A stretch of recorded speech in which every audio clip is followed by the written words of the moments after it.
Supermarine Spitfire was a single-seat fighter aircraft used by the Royal Air Force, and it is better known for its role during the Battle of Britain.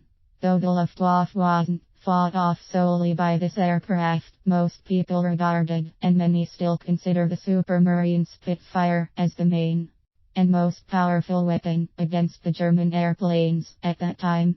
The Hawker Hurricane was the first British fighter to meet the invading enemy and bore the brunt of the fights, but the arrival of the Spitfire turned the wheel of fortune more and more towards the RAF eventually. The Supermarine Spitfire. Some historical facts. Supermarine Spitfire was designed by R.J. Mitchell, the chief designer from the Supermarine Aviation Works, as a short-range high-performance interceptor aircraft. Mitchell carried on improving its performances until his death in 1937. His work was later resumed by his colleague Joseph Smith.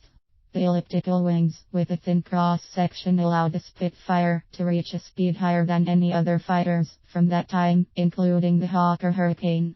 The first prototype, the Supermarine Type 224, flew for the first time on February 1934 and was a monoplane fighter airplane with an open cockpit, bulky wings, a big fixed landing gear, and a 600 HP Rolls-Royce Goshawk engine.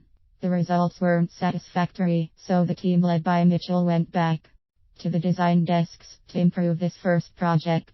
On 5 March 1936, a second prototype, the K5054, took off, having the chief test pilot for Vickers Aviation Limited, Captain Joseph Mutt Summers, at the controls. The Air Ministry was satisfied this time, and a 310 aircraft order followed.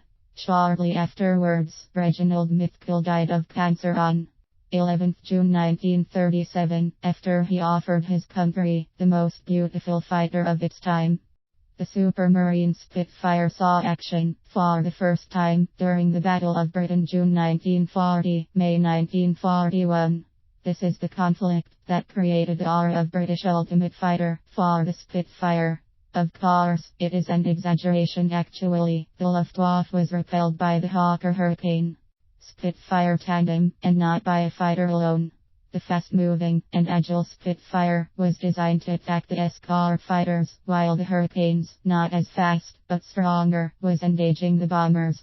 Without any doubt, the Supermarine Spitfire is a beautiful airplane. This is why this fighter is among the top preferences for modelers.